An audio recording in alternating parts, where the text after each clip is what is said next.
विष्णू सहस्रनाम चिंतनमाला 89 श्लोक आपले पूर्ण झाले आहेत आणि 716 नामांचं एकेका नामाचं विवेचनही बघून झालंय. आता श्लोक बघूया 90वा. आधी श्लोक वाचते.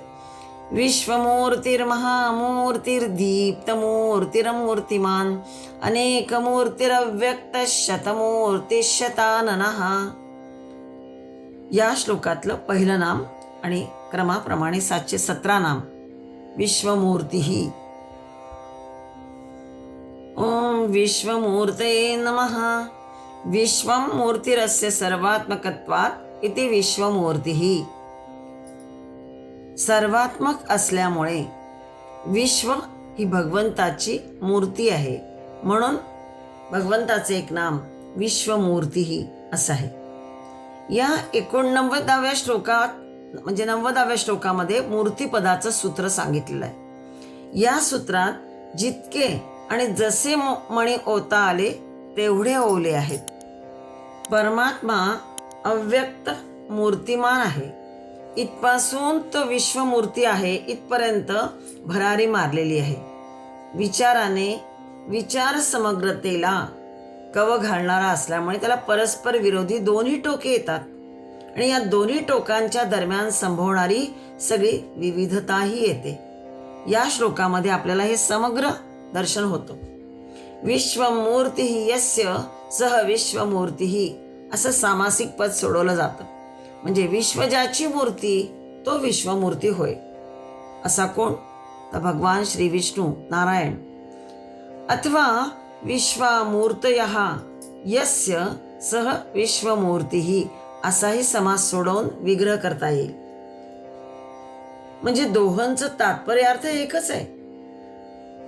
हे दिसणारे आणि न दिसणारे समग्र विश्वच त्या परमात्म्याची मूर्ती होय, आकृती होय, तनु होय, म्हणूनही त्याला विश्वमूर्ती असं म्हटलेलं आहे. समग्र हे परमात्म्याचे रूप मानल्यानंतर या समग्र रूपातील जे विविध अवयव कोणते त्याची कल्पना कवींनी आपल्या रुचीप्रमाणे किंवा गरजेप्रमाणे केली आहे.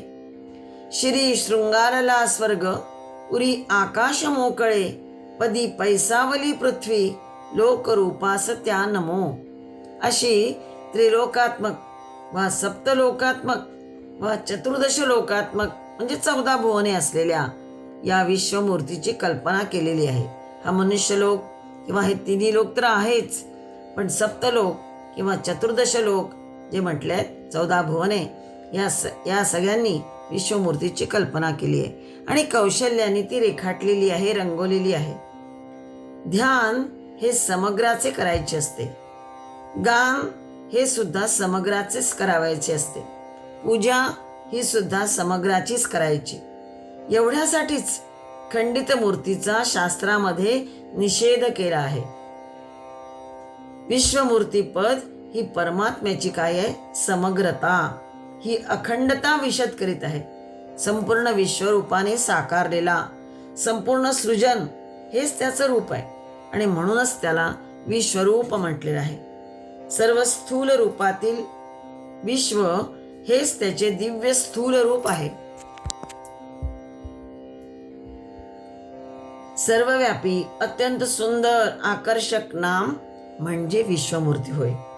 विश्वरूप बघताना अर्जुन म्हणतोय की द्यावा पृथिव्योरिदमंतरं हेम व्याप्तं त्वयैकेन दिशश्च सर्वाः दृष्ट्वाद्भुतं रूपमुग्रं तवेदं लोकत्रयं प्रव्यथितं महात्मन्.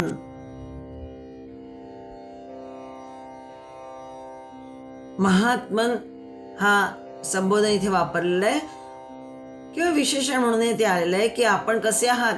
आपल्या स्वरूपासारखे कोणाचे स्वरूप नाही आणि होणारही नाही, होऊ शकतही नाही. म्हणून आपण कसे आहात? महात्मा आहात, महान आत्मा, महात्मन म्हटलेलं आहे. द्यावा पृथिव्योरिदमंतरं ही असं जेव्हा वर्णन केलं आहे तेव्हा स्वर्ग आणि पृथ्वीच्या मध्यभागी जेवढा अवकाश आहे, पोकळी आहे, ती सर्व पोकळी सुद्धा आपणच व्यापलेली आहे. पूर्व, पश्चिम, दक्षिण, उत्तर, पूर्व, उत्तरेच्या मध्यभागी जेवढा सगळा भाग आहे, ईशान्य, उत्तर पश्चिमेच्या मध्यभागी वायव्य, पश्चिम आणि दक्षिणेच्या मध्यभागीचा नैऋत्य, दक्षिण आणि पूर्वेच्या मध्यभागीचा आग्नेय, वर आणि खाली संपूर्ण दाही दिशा आपल्या या स्वरूपानेच व्यापलेल्या आहेत. अर्थात या सर्वात आपणच विद्यमान आहात. पुन्हा अद्भुत, विलक्षण, अलौकिक, आश्चर्यजनक, अत्यंत दैदिप्यमान आणि भयंकर उग्र रूपाला पाहून स्वर्ग, मृत्यू, पाताळ लोकात राहणारे सगळे प्राणी तसे आपलं हे विश्वरूप पाहून भयभीत होत आहेत. इथे लोकत्रयम म्हटलेलं आहे. अर्जुनांना जे दिसत आहे ते दृश्य कधी पाताळाचे आहे विश्वरूप बघताना, कधी मृत्यू लोकाचे आहे, कधी स्वर्गाचे आहे. अशा प्रकारे अर्जुनाच्या दृष्टी समोर सर्व दृश्य क्रमरहित येत आहे. कुठूनही कुठलंही काही त्रैलोक्य दिसतंय, म्हणजे कुठूनही त्याला बघायला दिसतंय. हे सगळं जणू काही त्यांनी व्यापलेलं आहे. भगवंतांनी केवळ अर्जुनाला दिव्यदृष्टी दिली होती. त्रैलोक्याला विराट रूप पाहण्यासाठी दिव्यदृष्टी कोणी दिली? पण हे सगळं त्याला बघता आलं. विश्वम इदम तपंतम, हे जे लोकत्रय बघितलंय त्यांनी आणि इतरही सगळं, ते सगळं अर्जुन विश्वरूपामध्ये बघतोय.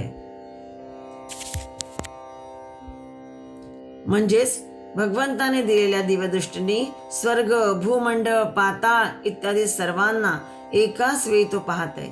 हे सर्व ब्रह्मांड भगवंताचेच रूप आहे. सर्वव्यापी असा हा विश्वमूर्तीच होय. म्हणून भगवंताचं हे नाम जे आहे विश्वमूर्ती, ते याही अर्थाने आहेच.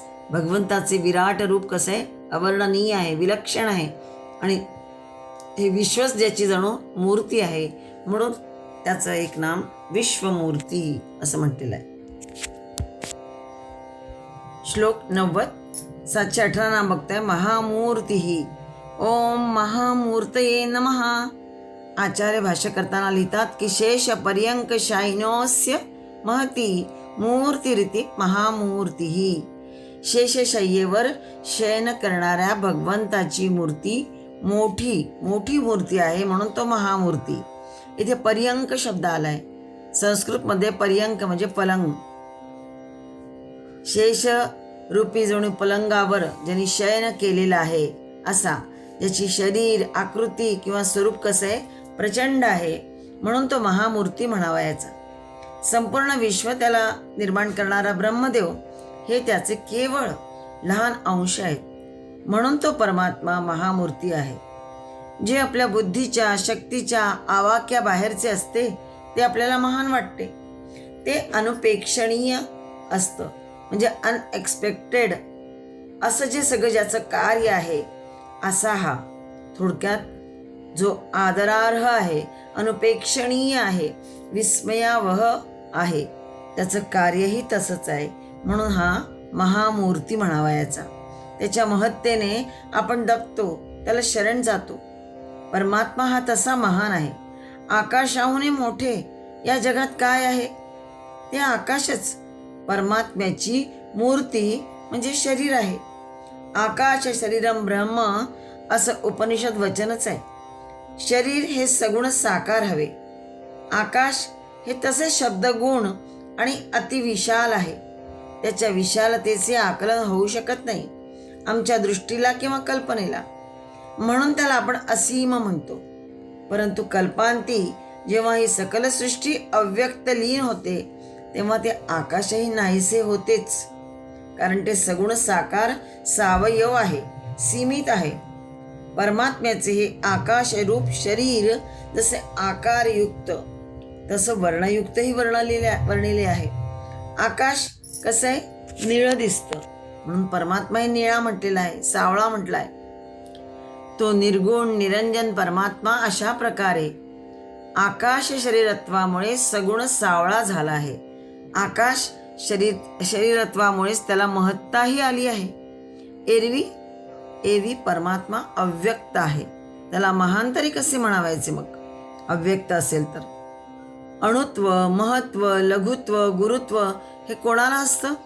हे सगळे व्यक्ताचे गुणधर्म आहेत. जे व्यक्त असतं त्याला हे सगळे लागू होईल विशेषण, अव्यक्ताला नाही. अव्यक्त शरीर हे परमात्म्याचे वर्णन करत असताना, या अव्यक्त शरीर परमात्म्याचे वर्णन करत असताना अणोरणीयाम महतो महीयान असं म्हटलंय. म्हणजे या परमात्म्याचं अति महत्व, अति महतत्व ज्याला म्हणता येईल, महानत्व, हे जणू यातून वर्णन केलेल्यासारखं आहे. अणोरणीयाम, अणोरणीयाम म्हणजे सूक्ष्माहूनही सूक्ष्मतर, परमाणूंही अति सूक्ष्म, आणि महतो महीयान, मोठ्याहूनही अति अति अति विशाल, ज्याचं वर्णनच करता येणार नाही असं. म्हणून श्रुती म्हणतात अणोरणीयान महतो महीयान, असं हे विलक्षण शब्दाने ज्याचं वर्णन करता येईल फक्त. त्या योगे सर्वच विशेषणांचा मग छेद उडतो आणि उरतो तो केवळ स्वरूप परमात्माच, निर्शुद्ध, निरुपम, निरंजन आणि निर्वाण. श्लोक 90, 719 नाम बघतो आपण. दीप्तमूर्ती. ओम दीप्तमूर्तये नमः. दीप्ता ज्ञानमयी मूर्तिर्यस्येति स्वेच्छया गृहीता तैजसी मूर्तिः दीप्तास्येति वा दीप्तमूर्तिः. ज्यांची मूर्ती अत्यंत दीप्तिमान तेजस्वी आहे असा तो ज्ञानप्रकाश स्वरूप असल्याने सर्व काली सर्व अनुभव तोच प्रकाशित करतो. गीतेत आपण वाचतो की विश्वरूप अर्जुनाला दाखवताना श्री व्यास कृपा प्रसादाने संजय पण हे विश्वरूप बघू शकतो. त्याच्या मुखातून धृतराष्ट्राला वर्णन करून सांगताना परमात्म्याचे तेज कसे आहे तेज, तर त्यांनी वर्णन केलंय. देवी सूर्य सहस्रस्य भवेद्युगपदुत्थिता यदि भास सदृशी सा स्यात् भासस्तस्य महात्मनः. जर आकाशात एकाच वेळी दीप्तिमान असे सूर्य उगवले, हजारो सूर्य जर उगवले असेल तरी सुद्धा त्यासारखा याचा प्रकाश असेलच असं नाही.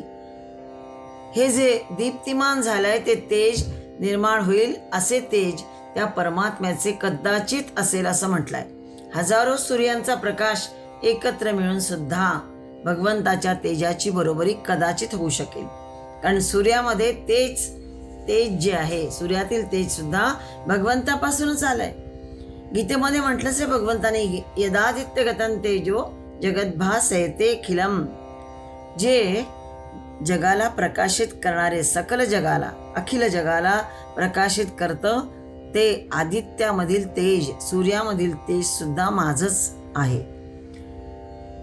हजारो सूर्यांचा प्रकाश भौतिक आहे, पण भगवंताचा प्रकाश दिव्य आहे. भौतिक प्रकाश आणि दिव्य प्रकाश वेगवेगळे असल्याने आपसात त्याची तुलना केली जाऊ शकत नाही. मात्र अंगुली निर्देश करू शकतो आणि अंगुली निर्देशाप्रमाणे भौतिक प्रकाशाच्या अनुरोधाने दिव्य प्रकाशाचा संकेत केला जाऊ शकतो. म्हणजे असे हजारो सूर्य जर उगवले आणि त्याचा जो प्रकाश पडेल त्यासारखा कदाचित भगवंताचं तेज असेल असं म्हणता येईल कदाचित. पण त्याही पेक्षा ते कदाचित शब्द जो वापरलाय तो या अर्थाने की कदाचित तसं होईल का, तितका प्रकाश दिसेल का नाही, इतका ह्याचं तेज कसं आहे, दीप्तिमान आहे, दिव्य असं प्रकाश याचा आहे. दीप्त म्हणजे ज्योतिर्मयी मूर्ती, दीप्त मूर्ती म्हणजे तेजस्वी कांतिमान हाही अर्थ आहे. म्हणजे अतिशय चमचमणारी ज्याला म्हणता येईल, शायनिंग करणारी, ग्लिमिंग करणारी असं ही मूर्ती. हे सारं विश्व त्याच्या चितप्रभेने प्रकाशित झालंय. सूर्य उगवला की आम्ही नमस्कार करतो, दिवा लावला की आमचे हात नकळत जोडले जातात. पण काहींनाच हे कळतं की हा जो नमस्कार आहे हा केवळ त्या सूर्याला किंवा दिव्याला नाही, तर तो आहे त्यांच्या रूपाने प्रकाशलेल्या त्या चिद्वस्तूला. तो नमस्कार सूर्यनारायणाला आहे, दीपनारायणाला आहे. वस्तुतः ते जे सूर्यगत किंवा दीपगत प्रकाशक चित्तत्व आहे तेच माझ्या ठाई अक्षिगत म्हणजे डोळ्यातून असणारे प्रकाशक तत्व आहे. आपल्या डोळ्यात सुद्धा नेत्रामध्ये ते जे तेज आहे ते जणू म्हणजे म्हणून अक्षिगत म्हटलेलं आहे. डोळ्यातून जणू जे तेज आहे, प्रकाशक तत्व जे आहे ते तेच आहे. तोच अक्षपुरुष आहे. जो तो आहे तोच मी पण आहे. मी म्हणजे सोहम, सोहम जे म्हणतात तेच या अर्थाने. बृहदारण्यक उपनिषदामध्ये म्हटलेलं आहे, योऽसौ असौ पुरुषः सोऽहम अस्मी. या मंत्रात तेच तादात्म्य वर्णिलेले आहे. तत्त्वम असी या महावाक्यात सुद्धा ते तूच आहेस हे जे महावाक्य आहे ते सुद्धा तेच, त्याच्यामध्ये ते सुद्धा तेच प्रतिपादिले आहे. जिथे जिथे दीप्ती तिथे तिथे मूर्ती, म्हणजेच तो दीप्त मूर्ती उभा आहे. आणि जे दीप्त नाही, प्रकाशित नाही, असं मुळी विश्वात काही नाहीच. आचार्य म्हणून म्हणतात की भगवंताची ज्ञानमयी मूर्ती दीप्त आहे, अथवा आपल्या स्वेच्छेने धारण केलेली तैजसी मूर्ती, ज्याला हिरण्यगर्भ रूप म्हटलंय, ही दीप्तिमती आहे. हिरण्यगर्भ म्हणजे सुवर्णगर्भ, सुवर्ण अंड, जे वैदिक तत्वज्ञानानुसार विश्वाच्या उत्पत्तीचा स्रोत आहे आणि जे एक दिव्य तेज आहे ज्यातून हे संपूर्ण ब्रह्मांड निर्माण झालं, असा हा दीप्त मूर्ती. श्लोक 90. 720 नाम बघतो आपण. अमूर्तिमान. ओम अमूर्तिमते नमः. कर्म निबंधना मूर्तिरस्य न विद्यत इति अमूर्तिमान. मूर्तिमान म्हणजे ज्याला आकार आहे, दिसतो. अ लागलाय म्हणजे नकारार्थी अर्थ घ्यायचा, ज्याला कुठलाही आकार नाही असा, ज्याचा देह प्रारब्धाधिक कर्मामुळे प्राप्त होणारा नसतो. आचार्यांनी जे म्हटलंय, कर्मनिबंधना मूर्ती अस्य न विद्यत, म्हणजेच प्रारब्धादी ज्या कर्मांमुळे प्राप्त होतो देह, तसा हा नसतो. भगवंताचे विश्वमूर्ती, महामूर्ती किंवा दीप्त मूर्ती असे विश्वरूप वर्णन केलेले असले तरी वास्तवात त्याला कुठलाही आकार नाही, म्हणून इथे अमूर्तिमान म्हटलेलं आहे. वस्तुतः दोन विरुद्ध विधानाने त्याची व्याप्ती दाखवलेली आहे. तो सर्वांस व्यापून आहे, परंतु त्याला मर्यादा घालू शकेल असं काही नाही. जे मर्यादित आहे त्याला आकार असू शकतो. अंतरिक्षाला ज्याप्रमाणे मर्यादा नाहीत अंतरिक्षाला, म्हणून त्याला आकार नाही, तद्वतच तोही निराकारच आहे. अंतरिक्ष ते अनंत परमात्म तत्व सूक्ष्माहून सूक्ष्म सूक्ष्मतर आहे. त्यामुळे श्री नारायणच आत्मरूपाने सर्वांना स्वतःमध्ये सामावून घेतो, परंतु तो मात्र त्यातील कशानेही मर्यादित होत नाही. तो सर्वांना आपल्यात सामावून घेतो, पण तो कशाने मर्यादित होत नाही. साकार आणि निराकार दोन्हीही तोच आहे. कारण आधी म्हटलंय विश्वमूर्ती, महामूर्ती, म्हणून हे सांगायचंय की हा दोन्हीही आहे. म्हणजे दोन विरुद्ध विधानांनी त्याची व्याप्ती दाखवलेली आहे. दोन्ही रूपात जो त्याला ओळखतो तोच त्याला खऱ्या अर्थाने ओळखतो म्हणावयाचा. तो हा विठ्ठल बरवा, तो हा माधव बरवा. चराचरात भरलेलाही तोच आहे आणि अव्यक्त अज अव्ययही तोच आहे.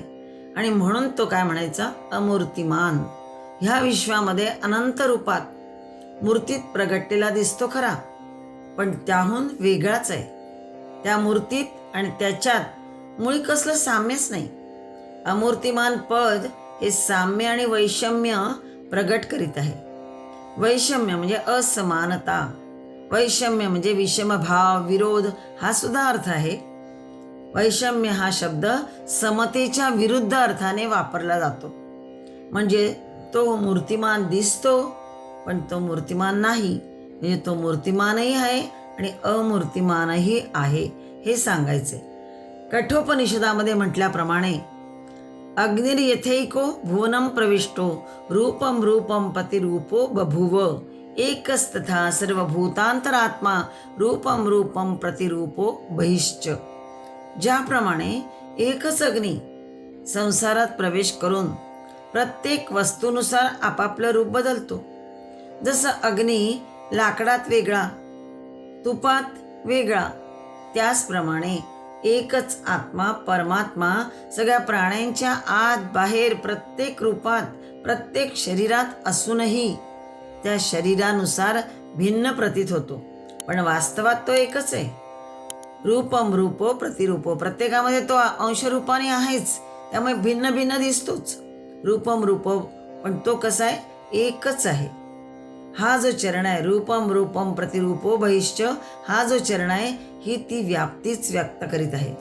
अग्नी जेव्हा सेंधन म्हणजे इंधनासह असतो तर कधी निरंधन म्हटलं जातं, म्हणजे इंधनासहित नसतो. तसं परमात्मा कधी मूर्तिमान तर कधी अमूर्तिमान होय. सेंधन म्हणजे काय? इंधन कशाला म्हटलं जातं? तर असा पदार्थ इंधन म्हणजे की ज्यांना जाळणं किंवा रासायनिक क्रिया केल्याने त्यातून उष्मा किंवा ऊर्जा उत्पन्न होते. लाकूड, कोळसा हे इंधन आहे सगळं. गॅस, इंधन, तो पदार्थ जो जाळून किंवा विघटित होऊन कार्य करण्यालायक ऊर्जा देतो, त्याला सेंधन असं म्हटलं जातं. तसा हा परमात्मा सर्व रूपात असूनही सगळ्यांना तेजही देतो, ऊर्जाही देतो, प्रकाशितही करतो. पण तो स्वतः कसा आहे? अमूर्तिमान. आणि म्हणून कठोपनिषद जे म्हटलंय, अग्निर्यथेको भुवनं प्रविष्टो रूपम रूपम प्रतिरूपो बभुव एक तथा सर्वभूतांतरात्मा रूपम रूपम प्रतिरूपो बहिश्च. तो एकच आहे, सर्वांमध्ये असून सुद्धा पुन्हा वेगळा आहे. म्हणूनही पुन्हा त्याला आकार मूर्तिरूपात प्रत्येकाच्या ठाई असलेल्या मूर्ती आहे म्हणजे आकार आहेच, परंतु तो स्वतः मात्र निराकार आहे. म्हणून मूर्तिमानही म्हटलंय आणि अमूर्तिमान असंही म्हटलं जातं. श्लोक 90. 721 नाम बघतो आपण. अनेक मूर्तीही, मूर्तीचेच अनेक रूप या श्लोकामध्ये सांगितले. 90व्या श्लोकात हे विश्वच ज्याची मूर्ती आहे, विश्वमूर्ती म्हटलंय. महामूर्ती आहे तो, त्याची महानता अवर्णनीय अशीच आहे. दीप्त मूर्ती म्हटलंय, पुन्हा अमूर्तिमानही म्हटलंय, आणि आता अनेक मूर्ती पुन्हा वेगळ्या अर्थाने म्हटलेलं आहे. आचार्य भाष्य करताना म्हणतात अनेक मूर्ती. 721 नाम बघतो आपण की ओम अनेक मूर्तये नमः. आचार्य भाष्य करताना म्हणतात की अवतारेषु स्वेच्छया लोकानाम उपकारिणीर भव्यीर मूर्तीर भजत. म्हणजे निरनिराळ्या अवतारांच्या रूपाने ज्याने अनेक प्रकारची स्वरूपे धारण केली आहे, म्हणून अनेक मूर्ती म्हटलं त्याला. जगातील असंख्य जीवांना स्वतःचा उद्धार त्वरित करता यावा म्हणून त्याने अनेक अवतार धारण केले. परमात्मा एक आहे, पण त्याच्या मूर्ती अनेक आहेत. कोणतीही व्यक्ती ही पृथगात्मता घेऊनच जन्माला येते. मृत्तिका जशी एक आहे, पण मृत्तिकेपासून घट, सुरई, विविध खेळणी, मूर्ती किंवा त्यांना असलेले आकार मृत्तिकेपासून तयार होतात. तद्वतच ही चिद्वस्तू एक आहे, पण त्या चिद्वस्तूचे विलास किंवा तरंग म्हणजे हे चराचर जगत आहे, हे विश्व आहे. नाम, रूप, गुण, कर्म इत्यादी भेदांनी ह्या व्यक्ती किंवा मूर्ती भेदिले आहेत. भेदूनी अभेद, अभेदूनी भेद अशी या जगत ब्रह्माची स्थिती आहे. त्यामुळे केव्हा एका पक्षावर तर केव्हा दुसऱ्या पक्षावर भार दिला जातो. एकत्वेन पृथक्त्वेन बहुधा विश्वतोमुखम असं जे वर्णन गीतेमध्ये आलेलं आहे.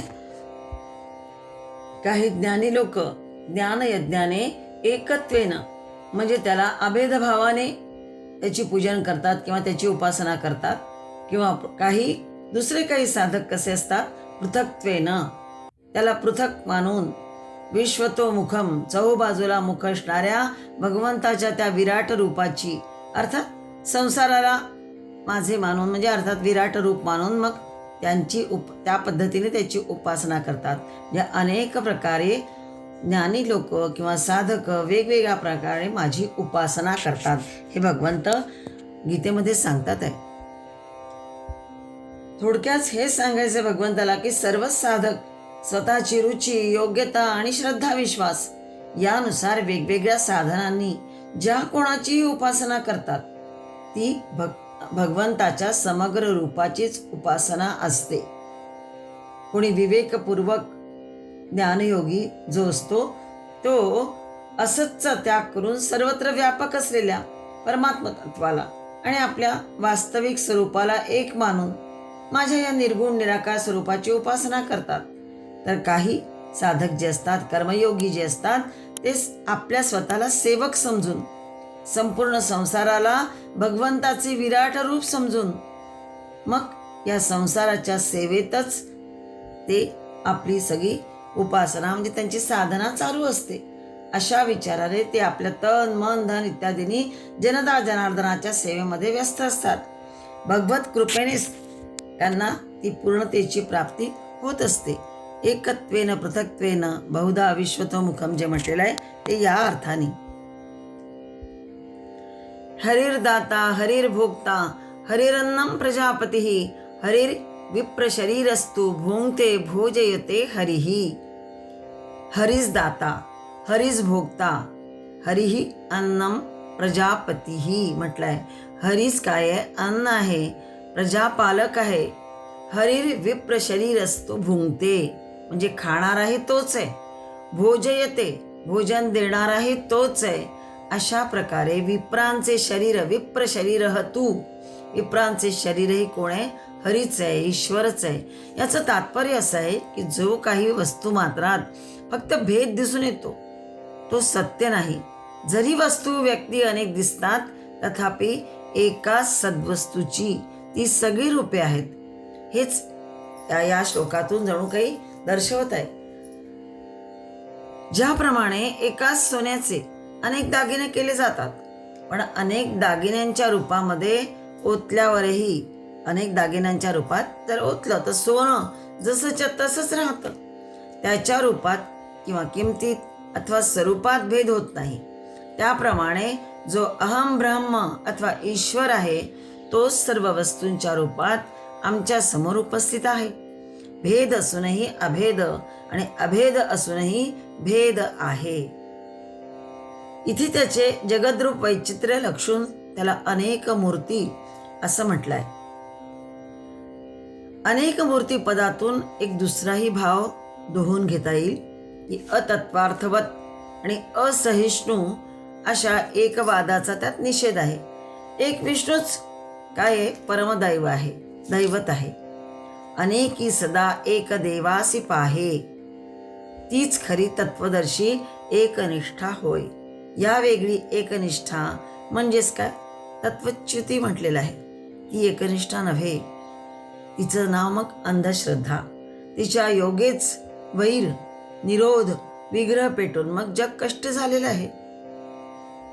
एकाचे अनेक मूर्तित्व ते ओळखतील तर सुखी होतील, अन्यथा म्हणजे अनेकी सदा एक देवासी पाहे हे जर एकनिष्ठा असेल तर, अन्यथा मग ते दुःखीच होणार.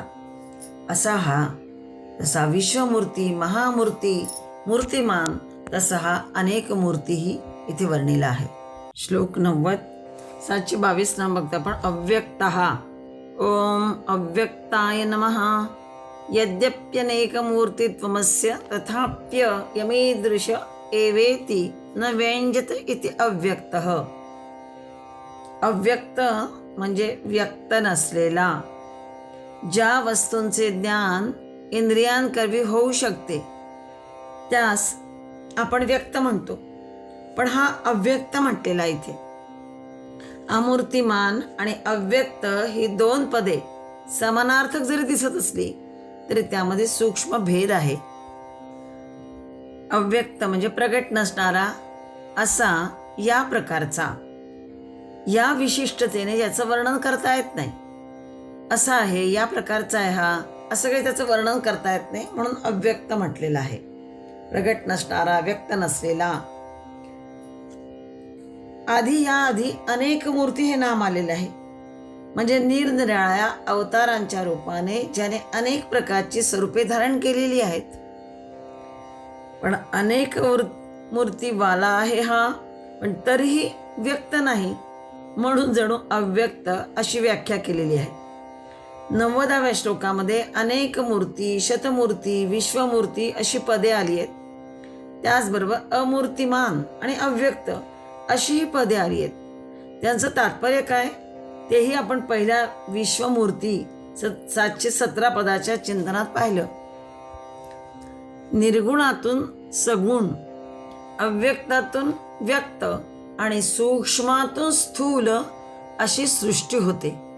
म्हणजेच सर्व दृश्य व्यक्त सगुण सृष्टीचा मूळ आधार ते अव्यक्त अक्षर ब्रह्म होय. म्हणून आचार्यांनी जे भाष्य केलं आहे की यद्यप्यनेक मूर्ती त्वमस्य यदि अपि अनेक मूर्ती त्वम अस्य तथा अपि यम ईदृश एवेति न व्यंजत इति अव्यक्तः असं म्हटलेलं आहे. तो मूलाधार हे अव्यक्त व्यक्त करीत आहे. म्हणूनच अमूर्तिमान आणि अव्यक्त ही दोन्ही पदे समानार्थक जरी दिसत असली तरी त्यात सूक्ष्म भेद हा असा आहे. लोष्ट म्हणजे माती स्थूल आहे. मृतकण म्हणजे मातीचे कण जे आहेत मृतकण म्हटलंय ते सूक्ष्म आहे. लोष्ट याचा अर्थ मातीचं ढेकूळ. खरं तर मातीपेक्षाही मातीचं ढेकूळ हा त्याचा अर्थ आहे लोष्टचा. ते स्थूल आहे. आणि मृतकण कसे आहेत सूक्ष्म आहे. पण दोन्हीही दृश्य आहेत, मूर्त आहेत. मृद म्हणजे माती, जल आणि अग्नी हे उत्तरोत्तर सूक्ष्म तत्वे जरी असली तरी दृश्य आहेत. पण वायू हे जे तत्व आहे हे दृश्य नाही. पण दृश्य किंवा मूर्त नसले तरीही गोचर आहे. म्हणजे वायू जाणवतो म्हणजेच व्यक्त आहे. आकाश हे मूर्त नाही, त्याला आकार नाही, काही व्यक्तही नाही ते, पण ते सगुण आहे. शब्द गुणांवरून त्याचा परिचय होतो. एरवी आकाश शून्यच आहे, पण आकाशाचा गुण काय शब्द, म्हणजे या शब्द गुणावरून त्याचा परिचय होतो. परंतु ब्रह्म या सर्वाहून पलीकडचे आहेत. ते निर्गुण आहे, म्हणजेच केवळ अचिंत्य आहे. चिंत्य म्हणजे चिंतन करण्यायोग्य, त्याबद्दल काही विचार करू शकू असे, पण अचिंत्य म्हटलेलं आहे. म्हणजेच ब्रह्म जे आहे हे निर्गुण आहे आणि केवळ अचिंत्य आहे. म्हणूनच त्या अचिंत्यालाच किंवा अमूर्तिमान किंवा केव्हा अव्यक्त म्हणूनही संबोधलं जातं. जरी त्यात वर पाहिल्याप्रमाणे अंतर आहे. प्रकृती कशी आहे? प्रकृती ही अव्यक्त आहे. पण इथे अव्यक्त असे नपुंसक पद नसून अव्यक्तः असं म्हटलंय. नपुंसक म्हणजे ते अव्यक्त असं म्हटलेलं नाहीये, तर अव्यक्तः असं पुल्लिंगी पद इथे वापरलेलं आहे. आणि ते परमात्मा वाचक आहे. म्हणजे तो परमात्मा कसा आहे अव्यक्त असं म्हटलंय. ते ब्रह्म असं न घेता, नपुंसक लिंगी न घेता, अव्यक्त हे प्रकृतीवाचक पद असून ते अलीकडचं पद आहे. त्या पलीकडचं जे अव्यक्त आणि अक्षरपद तेच इथे अभिप्रेत असून ते परमात्मा वाचक आहे. परस्तस्मात् भावोऽन्यो व्यक्तो व्यक्तात् सनातनः यस्य सर्वेषु भूतेषु नश्यत्सु न विनश्यति. गीतेमध्ये हा श्लोक आलेला आहे. म्हणजे हे वर्णन जे आहे गीतेमध्ये आलेलं आहे.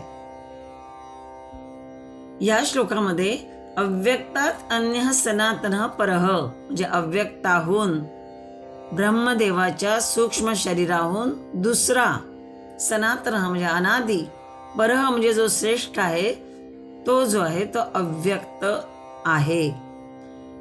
ब्रह्मदेवाच्या सूक्ष्म शरीरापेक्षा पलीकडे दोन तत्व आहेत असं सांगितलंय. मूळ प्रकृती आणि परमात्मा.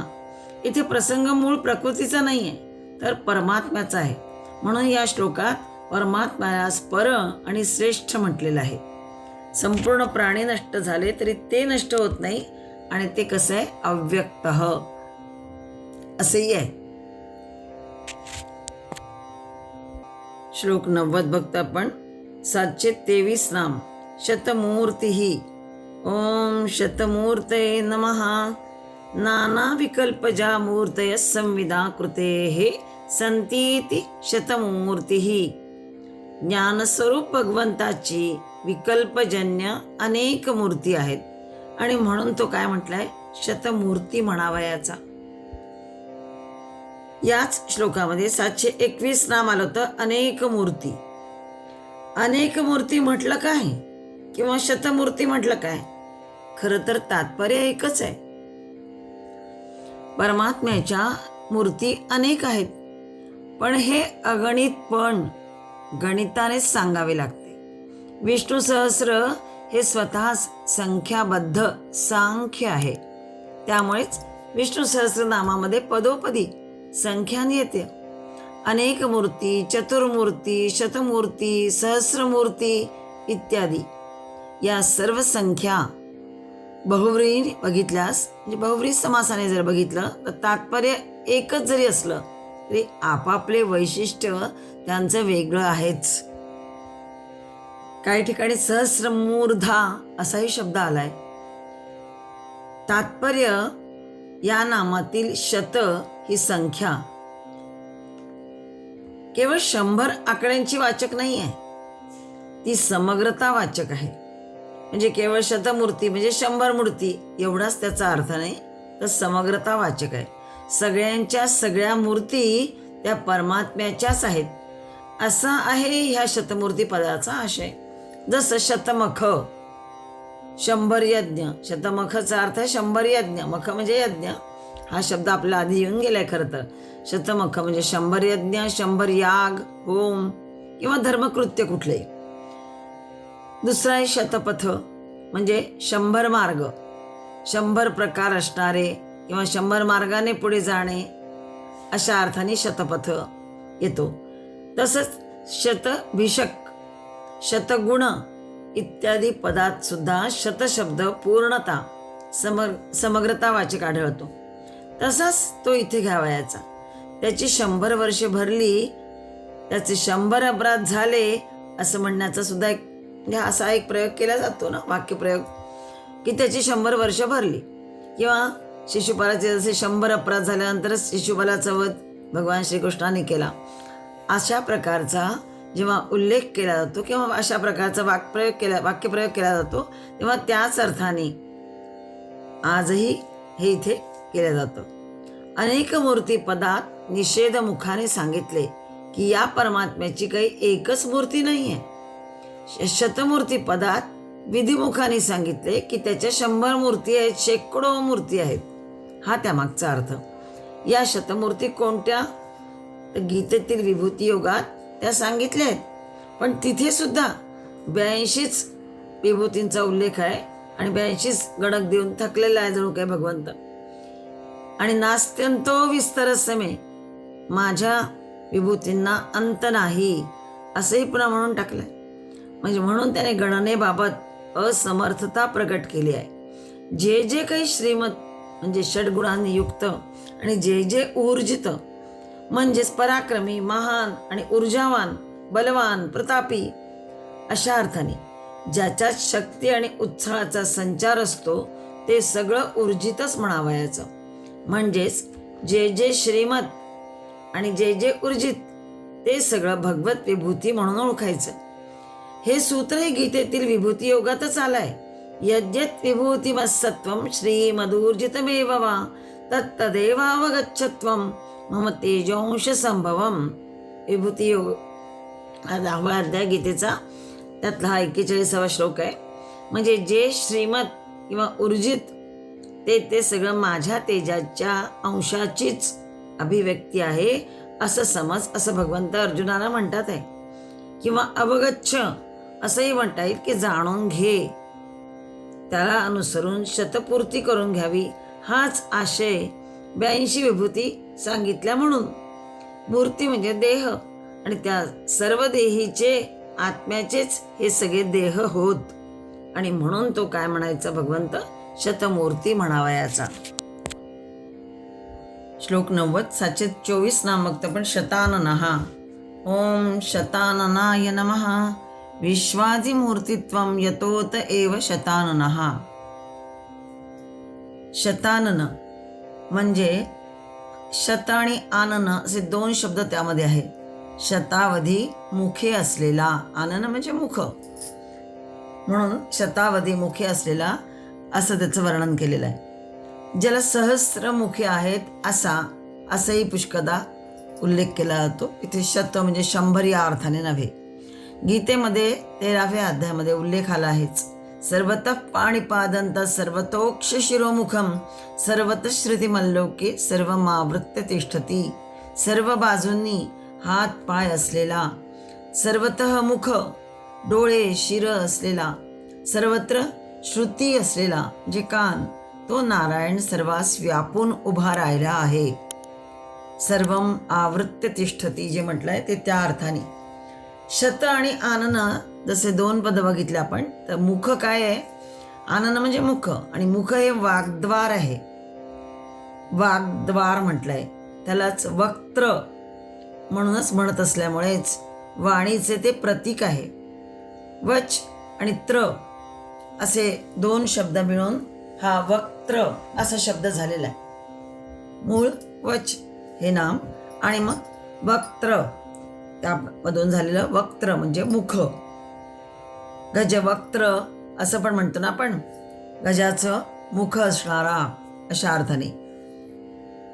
वचचा अर्थ आहे बोलणे, सांगणे, आणि त्र म्हणजे चा अर्थ आहे कर्ण प्रत्यय. तो त्र म्हणजे कर्ण प्रत्यय. करणचा अर्थ आहे बोलण्याचं एक साधन आहे, अंग आहे, स्थान आहे.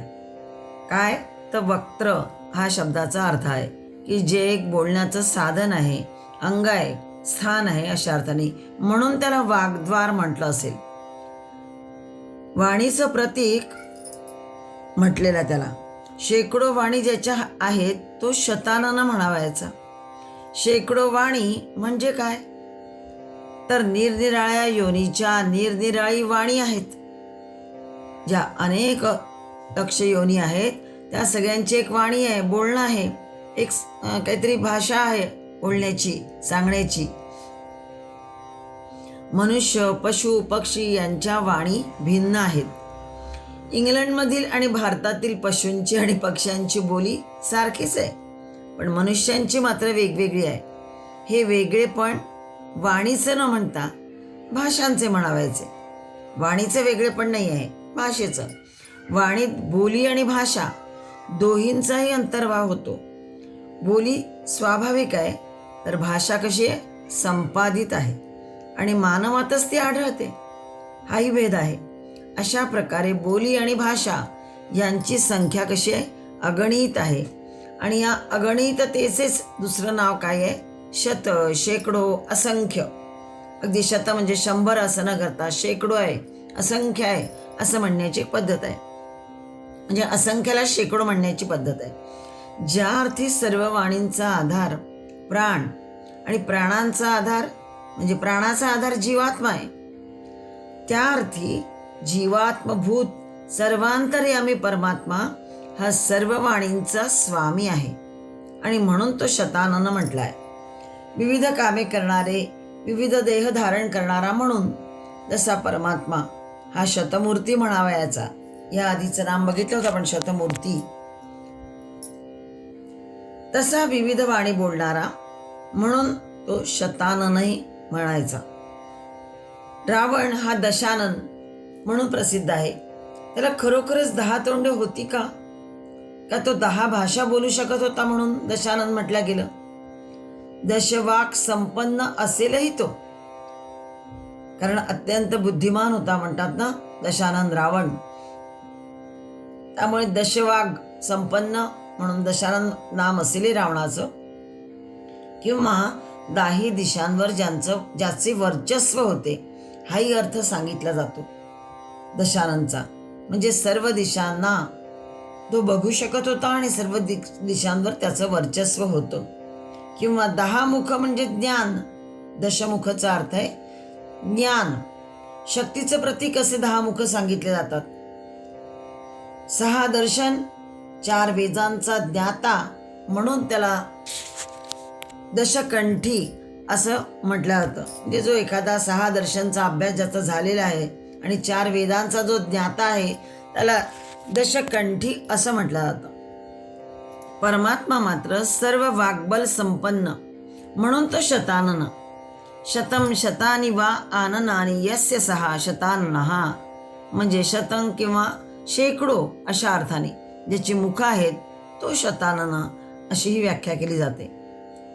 म्हणजेच विश्व आदी मूर्ती असणारा म्हणजे शेकडो मुख असणारा असा हा शतानन याही नावाने संबोधला गेला आहे.